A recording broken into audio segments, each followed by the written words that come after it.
Last வீடியோஸில் Hadoop ecosystem பற்றின வீடியோவும் பிக் டேட்டா பற்றின நிறைய வீடியோஸும் பார்த்துருப்போம்.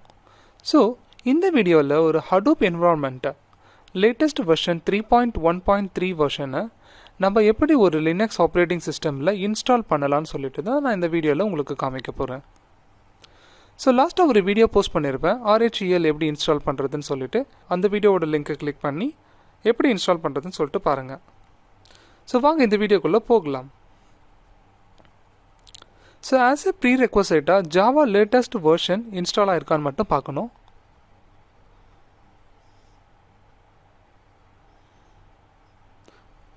நெக்ஸ்ட்டு பார்த்தீங்கன்னா ஒரு யூசர் ஐடி டெடிக்கேட்டடாக Hadoop என்வரான்மெண்ட்க்கு க்ரியேட் பண்ணுறேன். ஸோ அதனோட பாஸ்வேர்டும் செட் பண்ணிடுறேன்.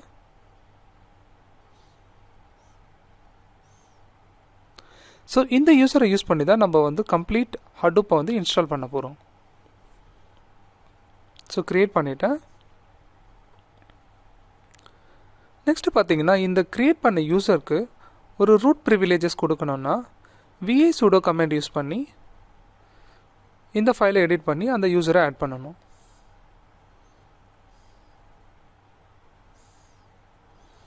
ஸோ Hadoop யூசரை ஆட் பண்ணுறேன் நான் வித் ஆல் ப்ரிவிலேஜஸ்.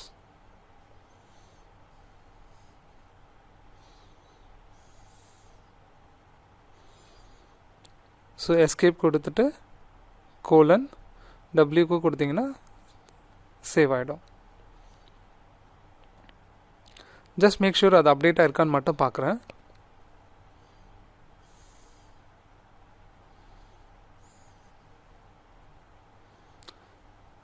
ஸோ இந்த கமெண்டை பற்றின எல்லாமே வந்து எல்லா கமெண்ட்ஸும் இந்த லிங்க்கில் இந்த டிஸ்கிரிப்ஷன் பாக்ஸில் கொடுக்குறேன் நான் உங்களுக்கு.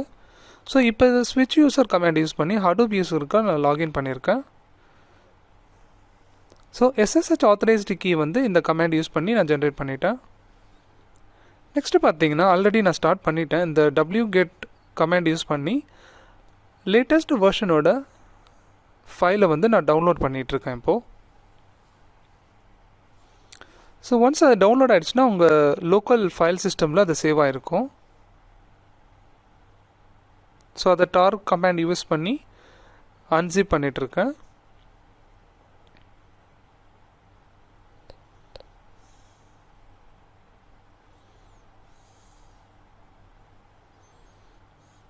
ஸோ ஒன்ஸ் அன்சிப் பண்ண உடனே அந்த ஃபோல்டரை வந்து நான் ரீநேம் பண்ணுறேன்.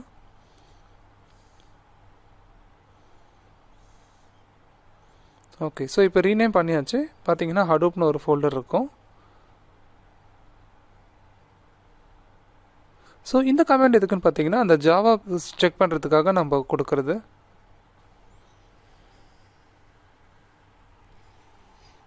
ஸோ அதனோட ஜாவா பார்த்து ஜஸ்ட்டு காப்பி பண்ணுங்கள். இந்த ஃபைலை தான், இந்த கமெண்டை தான் நம்ம வந்து ஒரு சில ப்ராப்பர்ட்டி ஃபைலெல்லாம் அப்டேட் பண்ண போகிறோம். ஸோ அப்டேட் பண்ணியாச்சு இப்போது அந்த ஜாவா ஹோம் எல்லாமே. ஸோ நான் ஸ்க்ரீனில் கொடுத்துருக்குற மாதிரி நான் ஸ்டெப் பை ஸ்டெப் எல்லாமே டிஸ்கிரிப்ஷன் பாக்ஸ்லேயே கொடுக்குறேன். நீங்கள் கண்டினியூஸாக அதே ஸ்டெப்பை ஃபாலோ பண்ணிங்கன்னா உங்களுக்கு வந்து என்வரான்மெண்ட் வந்து கம்ப்ளீட்டாக ரெடி ஆகிடும். ஸோ அந்த எக்ஸ்போர்ட் ஜாவா ஹோமை இங்கே அப்டேட் பண்ணிட்டேன், நான் சேவ் பண்ணுறேன்.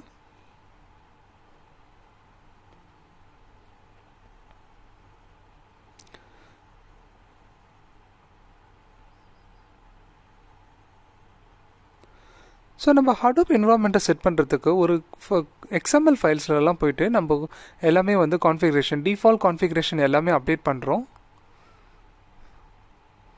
ஸோ ஒன் பை ஒன்னாக நான் உங்களுக்கு இந்த ஸ்டெப்ஸ் எல்லாமே கொடுத்துருப்பேன், நீங்கள் அதை அப்படியே ஃபாலோ பண்ணுங்கள்.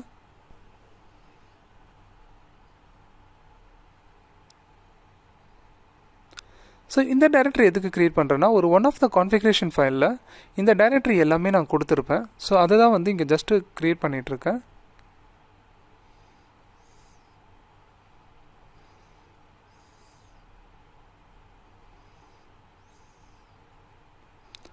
ஸோ ஒன்ஸ் க்ரியேட் பண்ண உடனே அதுக்கு ப்ராப்பர் பெர்மிஷன் எல்லாமே கொடுத்துட்டிங்கன்னா வெனவர் அது ப்ராசஸ் லான்ச் ஆகும்போது இந்த பர்டிகுலர் ஃபோல்டரில் எல்லாமே போய்ட்டு லாக்ஸ்லாம் அப்டேட் ஆகும்.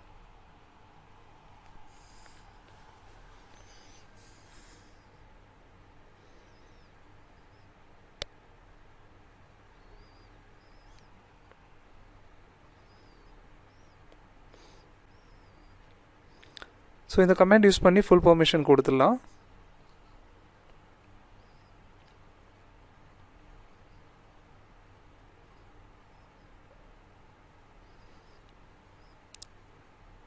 ஸோ இந்த ஃபைல் பெர்மிஷன்ஸும் சேஞ்ச் பண்ணுறேன். ஸோ இந்த Hadoop யூஸருக்கு பெர்மிஷன் கொடுத்தாச்சு.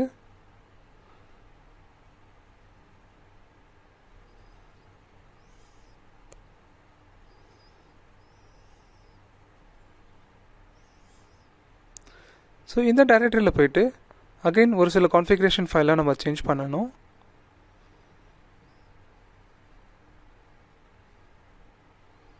ஸோ HDFS சைட்டுன்ற ஒரு XMLல போயிட்டு இதை நம்ம அப்டேட் பண்ணணும் இந்த டீட்டெயில்ஸை.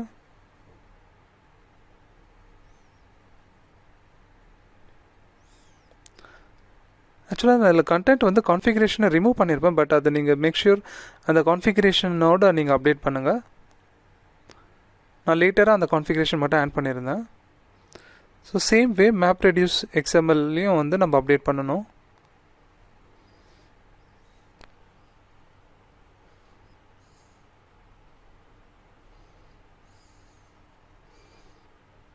ஸோ ஒன்ஸ் அப்டேட் பண்ணிவிட்டு சேவ் பண்ணிடலாம். நெக்ஸ்ட்டு பார்த்தீங்கன்னா யானோட கான்ஃபிகரேஷன் ஃபைலும் நம்ம மாடிஃபை பண்ணுறோம்.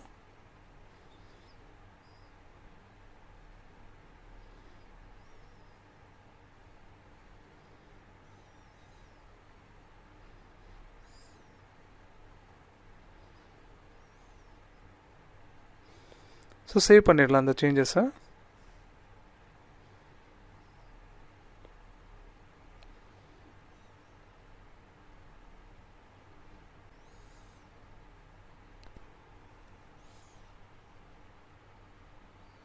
ஸோ நெக்ஸ்ட் இந்த கமாண்ட் யூஸ் பண்ணி நம்ம வந்து ஃபார்மேட் பண்ணுறோம் name note ஃபார்மேட்டை.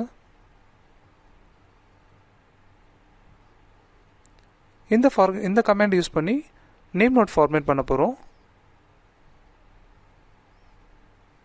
So make sure உங்களோட எல்லா கான்ஃபிகரேஷன் ஃபைல் எல்லாமே ப்ராப்பராக அப்டேட் ஆயிருந்ததுன்னா எந்த ஒரு எரரும் இல்லாமல் உங்களுக்கு ஃபார்மேட் ஆகிடும் நேம் நோட.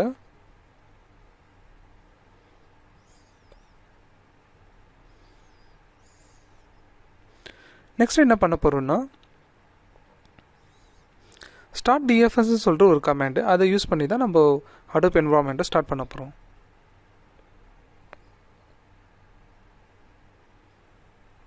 ஸோ இப்போ டேரெக்டாக நான் அந்த லினக்ஸ் மிஷின்லேயே இதை பண்ணிகிட்ருக்கேன் இந்த ப்ராசஸை. ஸோ இந்த பர்டிகுலர் டைரக்டரியில் போயிட்டு ஸ்டார்ட் டிஎஃப்எஸ் பண்ண போகிறேன் இப்போது.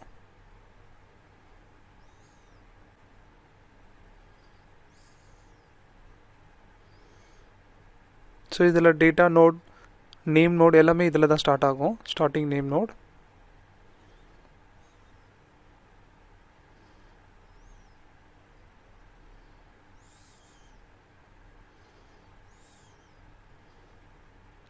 ஐ திங்க் ஆல்ரெடி நான் ஸ்டார்ட் பண்ணதுனால இது எல்லாமே வந்து ஸ்டாப் இட் ஃபர்ஸ்ட்னு சொல்லிட்டு சொல்லுது. ஸோ எல்லாமே ரன்னிங் ஸ்டேட்டஸில் தான் இருக்குது. ஸோ நெக்ஸ்ட்டு என்ன பண்ண போகிறோன்னா யான் ஸ்டார்ட் பண்ண போகிறேன்.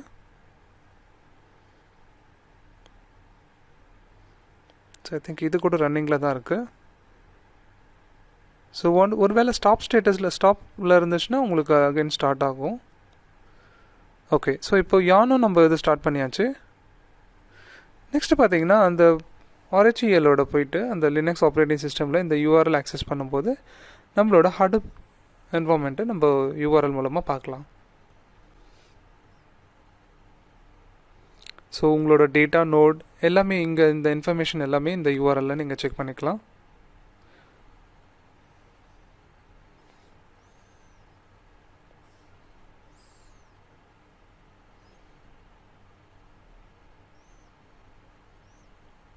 ஸ்னாப்ஷாட் எல்லாமே பார்க்கலாம். நீங்கள் அதனோட கான்ஃபிகரேஷன் டீட்டெயில்ஸும் நீங்கள் இங்கே பார்க்கலாம். லாக்ஸ் கூட பார்க்கலாம்.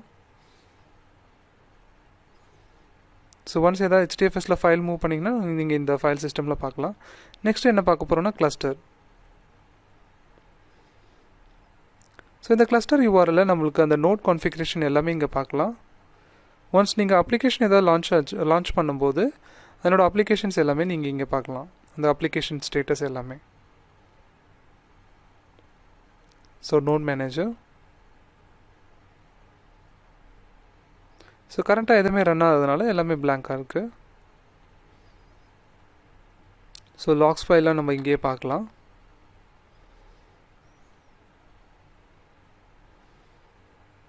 ஸோ நம்மளோட ஹடூப் என்வரான்மெண்ட் ரெடி. இப்போது உங்களோட ஓன் பிசியில் உங்களுக்கு ரெடியாக இருக்குது.